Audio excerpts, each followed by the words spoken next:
Imagine a grand banquet in the heavens. Thousands of immortals seated around golden tables, piled with fruits of immortality. And then everything collapses. Not because of war, not because of disaster, but because of a monkey. A monkey who dared alone to wreak havoc at the banquet of the Queen Mother of the West, steal celestial wine, eat the peaches of immortality, and force 100,000 heavenly soldiers and generals to flee. And the story we tell today is about the day that monkey finally met a worthy opponent. Guanyin Bodhisattva from Mount Putuo in the South Sea, together with her disciple Li Mucha, arrived to find only shattered golden trays, fruits scattered across the floor, and a group of immortals huddled together, whispering with the faces of those who had just witnessed a catastrophe. No one sat, no one ate, no one dared look each other in the eye.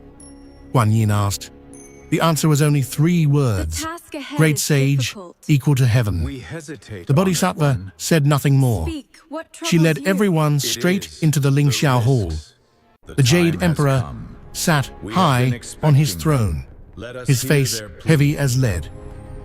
All 3 silent in the way of those trying to restrain their anger. The Jade Emperor slowly spoke. I dispatched 100,000 heavenly troops to Flower Fruit Mountain this morning. Until now, there is no news of victory or defeat. The room fell completely silent. 100,000 troops, 1 monkey, and still no result. Guanyin stood, clasping her hands. Allow me to send someone to investigate. She sent her disciple, Hui'an, the son of Li, the heavenly king, and also her student. Seasoned through years of cultivation, he was confident in his strength. Accepting the order, he seized his iron staff and shot out of heaven like lightning, tearing through clouds. Upon reaching Flower Fruit Mountain, the sight before him made him freeze. Heavenly nets and earthly snares sealed off all directions. Tens of thousands of celestial soldiers surrounded the area in layers. The shouts, the clashing of weapons never ceased. Yet inside, the monkey demons still stood brazen, without the slightest fear. Who is the equal to heaven? Hui'an shouted as he stepped out of the camp gate. From the other side, a figure strode forward, iron staff slung across his shoulders. Grinning, "Old son is here, and who are you?" Hui'an announced his name. The great sage looked him up and down, shook his head. "Just a sneezing child. I can't bear to strike you. Go call your father here for me." That was an unbearable provocation. Hui'an swung his staff. The first strike thundered like lightning. The 10th still carried force. By the 30th, his breath began to falter. 60 rounds, 60 continuous exchanges. And then Hui'an turned and fled, gasping, legs trembling uncontrollably. Li, the heavenly king, saw his son return in that state and said nothing. He quietly sat down, wrote a plea for reinforcements, and sent a divine messenger galloping to heaven. In the Lingxiao Hall, the Jade Emperor finished reading the report and slammed his hand on the table. Just 1 demon and 100,000 troops cannot handle it. And now they ask for reinforcements. Guanyin stepped forward calmly. Your Majesty need not worry. I recommend someone. With him in battle, the monkey will be captured in an instant. Who? The illustrious sage Erlang. Young Jian, he calls your Majesty his uncle. The name froze the atmosphere. Young Jian, the one with the 3rd eye that sees through all illusions. The one who once slew 6 great demons alone, without aid, and also known for his arrogance, never attending court in heaven. The Jade Emperor nodded and sent an imperial decree. Young Jian read it without expression, folded it, and turned to his 6 sworn brothers of Mount Mei. Prepare 1,200 grass-headed spirits. Bring bows and weapons. I will go capture that monkey. A dark wind rose.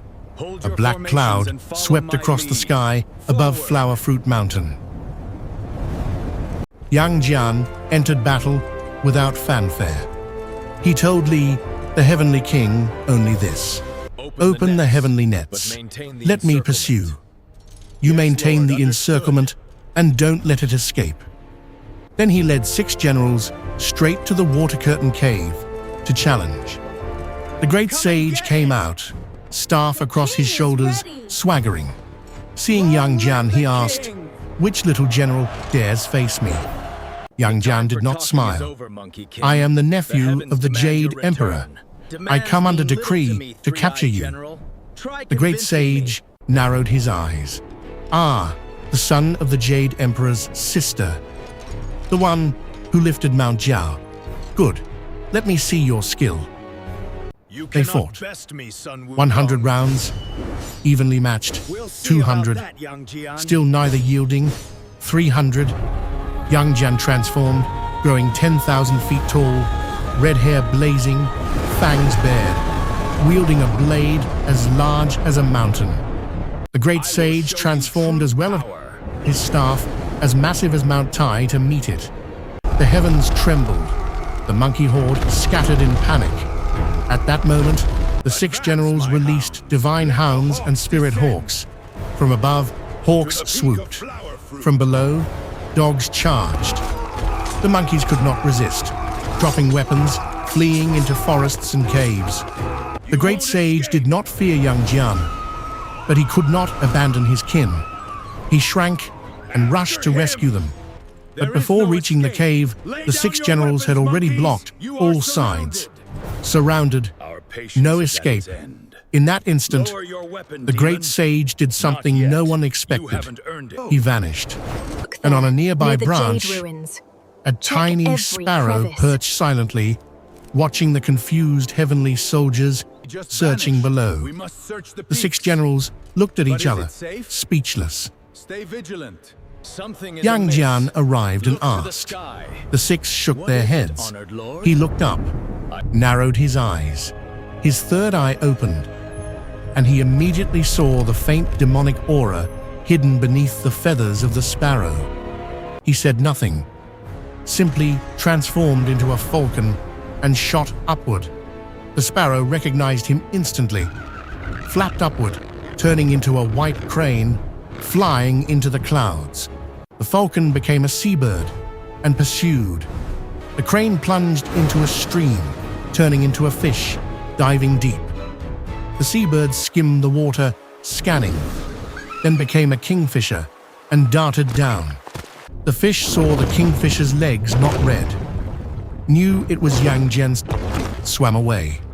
The kingfisher saw the fish's tail not red, knew it was the great sage, pursued closely. They chased each other in the dark stream, one fleeing, one pursuing, neither stopping. The fish dove deeper, then leapt ashore, became a water snake, and slipped into thick grass. The kingfisher missed, followed ashore, turned into a grey crane pecking into the grass. The snake fled up the slope, became a small bird, sitting motionless, like a stone. Young Jian stood, watching the tiny bird, shook his head. The great sage was becoming smaller, more ordinary, as if trying to vanish entirely. Young Jian no longer transformed. He drew his bow.